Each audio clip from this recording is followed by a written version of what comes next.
My name's Germain. I'm a cameraman originally from Toronto. I grew up in sort of a rough neighborhood. There was a house across the street that was sort of shady, sort of a crack house. There was definitely things going on in the neighborhood that I did not want to be a part of. So instead of sort of falling into that world, I decided that I wanted to get away from it. And I had friends outside my neighborhood. I spent a lot of time at school and in programs that sort of helped me to keep my life on track and sort of go in the direction that I wanted to go, rather than being pulled in a direction that could have sent my life into a bad spiral. The very first time that I heard the N-word was in the playground. There were some kids who said the word, and I thought they were joking. So I laughed. I thought, I didn't know what was going on, so I just sort of tried to pretend I knew what was happening and just laughed along with them.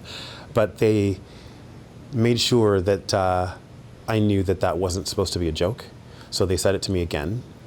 And I went years not really understanding what that word meant. JQ Public left standing tall and looking little Lieutenant! When I started wrestling, I was working at TSN in Toronto, and I didn't tell anyone that I was a wrestler. I was very sort of shy about it. My in-ring name was JQ Public, with a K. My tag team partner, Reggie Marley, and I were called the Ebony Express, and we were sort of like a party duo. We would go out there and have fun and slap hands with the fans and just get everyone sort of excited. I feel like people were happy to see the Ebony Express when we would go to their town and then we'd come back and do another tour. They were really happy to see us, and we always got the fans really excited.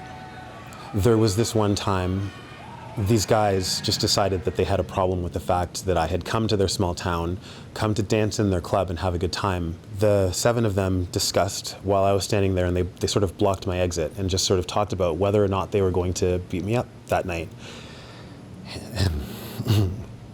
And it was really difficult to know that my fate was sort of in the hands of these people I'd never met. And the only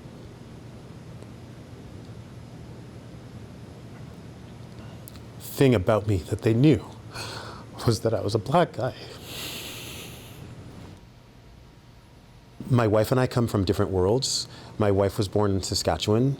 She is white, and I'm obviously black. Like, our kids are mixed, and so I wonder, how the world is going to treat them, how they're going to be seen in the world. My daughter right now thinks of herself as white, and I wish it didn't matter.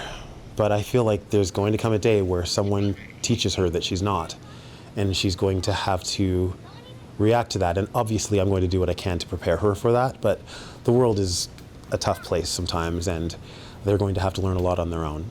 There's been a number of times on set where I've been approached by strangers. I'd have a black person come up to me and say, we don't see a lot of black camera guys. So it's really good to see you doing this. Good looking out. Good job. Thanks for representing us. They're not used to seeing a black guy walk onto set and do the main camera on a big show. I spent a lot of time hating myself for being black. I just thought it was this thing that I was given that I had no control over, that all of a sudden now forms people's opinions of me. They see me, and right away they have these assumptions about who I am. And then I open my mouth and they're like, okay, well, he's a little different than what I expected. And then they get to know me more, and they start to like me a little bit more, I find, which feels good, but it also is so frustrating that I feel like I always have to sort of start in a hole and climb my way out every time. Black Lives Matter flared up with the death of George Floyd, and some people became supportive and some people dug their heels in and became more angry and more racist and more hateful. And so lynching started to happen again. It scares me to think that asking not to be killed makes people angry. When you ask if we've made progress, I don't know, but I do think it's possible to make change. I think that everyone who has children needs to talk to them about these issues. I think that kids need to learn not to hate people for silly reasons. And again, not just skin color. There are so many reasons why people are targeted in the world. And I think that if we are able to teach our kids to just be better and to rise above and to see each other as people, that the world can change. But in terms of the progress we've made so far, I'm worried that we haven't done enough.